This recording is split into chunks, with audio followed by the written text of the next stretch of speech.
Now that it's emerged that the Southport attacker was referred to Prevent, I think, 3 times,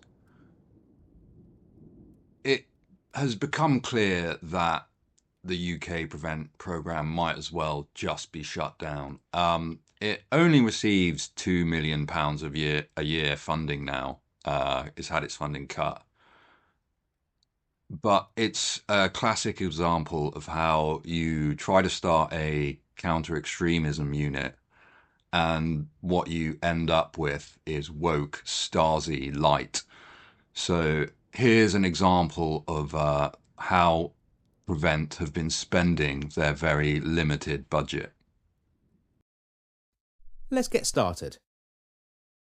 This is Mr. J, a young man of 17.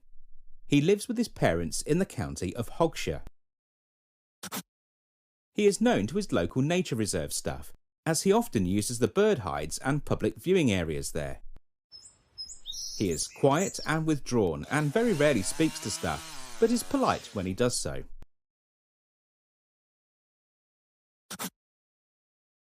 He is known to attend the local college and has taken part in organised activities at the nature reserve as part of his college course.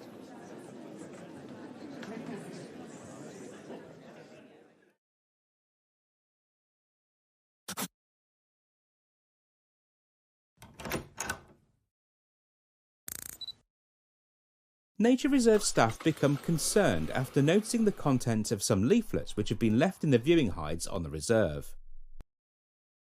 These contain anti-immigration views and argue that British tradition and identity is under threat from multiculturalism, and that Islam is fundamentally opposed to British values.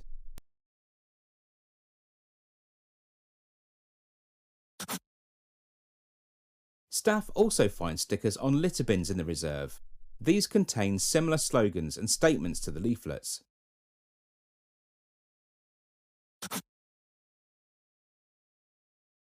A review of CCTV cameras shows that it is Mr. J who has placed the stickers and leaflets in the reserve.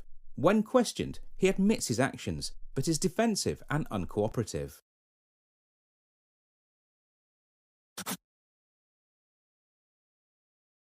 Staff at the nature reserve are concerned with the content of what Mr. J is distributing and believe he may be vulnerable and/or susceptible to being radicalised. They make a Prevent referral and they include images of the stickers and leaflets.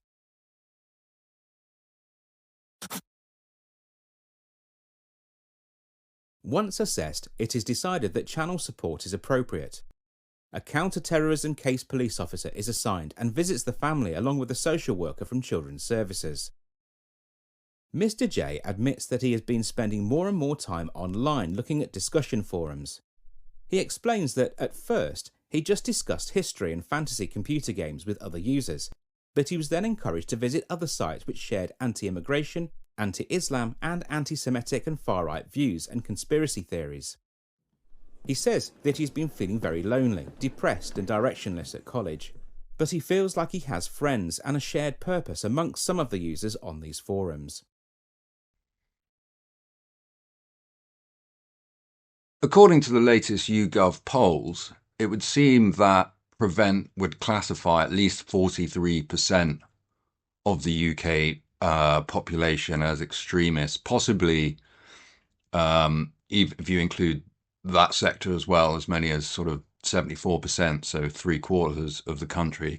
I mean, I think this has been known for a while. That's why they had the Shawcross review, I think back in 2021, which was then opposed by many NGOs, including the Open Society Justice Initiative, which is obviously Mr. Soros, the billionaire, interfering in UK politics in a very, very negative way.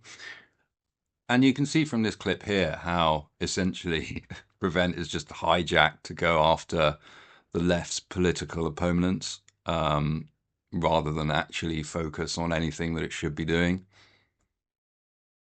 Prevent started looking at me And this was at me, and this came out in the Shawcross report.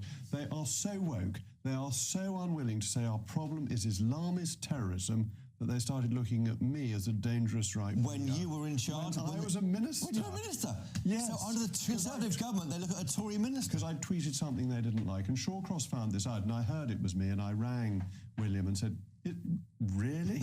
And he said yes, that they didn't do a formal inquiry into me, I'm glad to say, but they had me on a list of... It sounds amusing. It's not funny, because this guy wasn't being watched properly. That's right.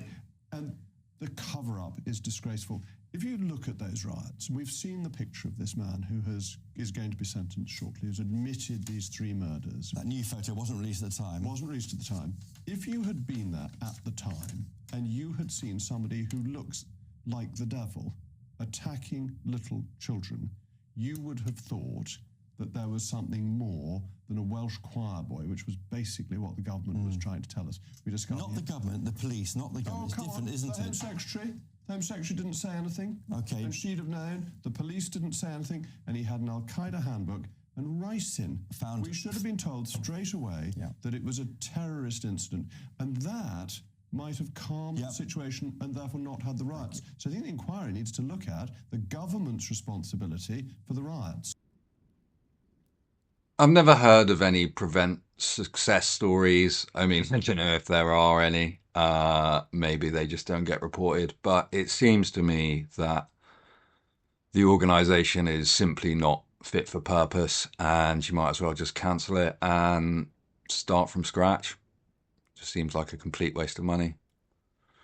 And bonds are still at 4.6%, and if they go to 7%, the UK government is basically bankrupt. So anywhere you can find a saving right now, you should take it. So I think prevent would be a good place to start.